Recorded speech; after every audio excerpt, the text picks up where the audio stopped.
अतीक की जमीन पर बिल्डर कारोबारियों का कब्जा, फर्जी डॉक्यूमेंट्स दिखाकर 50 लाख एडवांस लिए। रजिस्ट्री से पहले पहुंची पुलिस। माफिया अतीक अहमद, जिसके नाम से कारोबारी और बिल्डर्स खौफ खाते हैं, वे उनके जमीन पर कब्जा करता था, मगर अब उसकी ही जमीन पर बिल्डर कारोबारी कब्जा जमा रहे थे। इन लोगों ने उसकी जमीन को बेचने के लिए पूरी प्लानिंग कर ली थी। इसमें एक अफसर और रजिस्ट्री ऑफिस के कर्मचारियों को शामिल किया।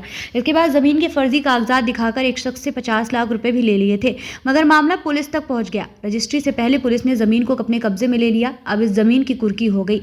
आज इस जमीन की कीमत करीब 8 करोड़ है। फिलहाल बिल्डर और 2 कारोबारी अंडरग्राउंड है। पुलिस इन्हें तलाश रही है। पुलिस जांच में सामने आया है कि 2006 में अतीक ने जीटीबी नगर 16 मार्केट बी ब्लॉक में 560 वर्ग गज जमीन पर कब्जा किया, फिर रजिस्ट्री पर अपने नाम करवा ली थी। 15 अप्रैल 2023 को अतीक की हत्या हो गई। 2 बेटे जेल, जबकि बाकी परिवार अंडरग्राउंड हो गया। इसके बाद प्रयागराज के 2 कारोबारियों ने मिलकर करेली के एक मुस्लिम बिल्डर से मिलकर जमीन पर कब्जा करने की प्लानिंग की। प्लानिंग के तहत इन लोगों ने 1.5 महीने पहले जमीन पर बाउंड्री करवाई, फिर जमीन के सौदे का खेल शुरू किया। प्रशासन के एक अधिकारी रजिस्ट्री ऑफिस के कर्मचारियों को भी भरोसे में ले लिया। उन्हें बताया कि यह जमीन उनकी है। इसके बाद इन लोगों ने प्रयागराज के एक शख्स को अपने जाल में फंसाया। उससे 50 लाख रुपए एडवांस भी लिए।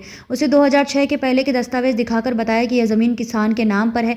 जमीन के आसपास घर अपार्टमेंट बने हैं। बाउंड्री होते देखकर आसपास के लोगों में हलचल हुई, क्योंकि पूरे इलाके को मालूम था कि यह अतीक की जमीन है। इसके बाद किसी ने इसकी सूचना डीसीपी सिटी दीपक भूकर को दी। इसके बाद पुलिस एक्टिव हो गई। एक अफसर ने मौके पर पहुंचकर जांच पड़ताल की। रजिस्ट्री होने से पहले ही पुलिस के पहुंचने पर बिल्डर अंडरग्राउंड हो गया। पुलिस टीम ने सारे दस्तावेज खंगाले तो जमीन पर कब्जे का मामला सामने आया है। अब पुलिस इसी जमीन को कुर्क करने की तैयारी कर रही है। डीसीपी भूकर ने बताया कि करेली में अतीक की जमीन के बारे में सूचना मिली थी कि कई लोग साजिश करके उस जमीन पर बाउंड्री करा रहे हैं। काम बंद करवाकर बाउंड्री करवाने वाले ठेकेदार से पूछताछ की गई है।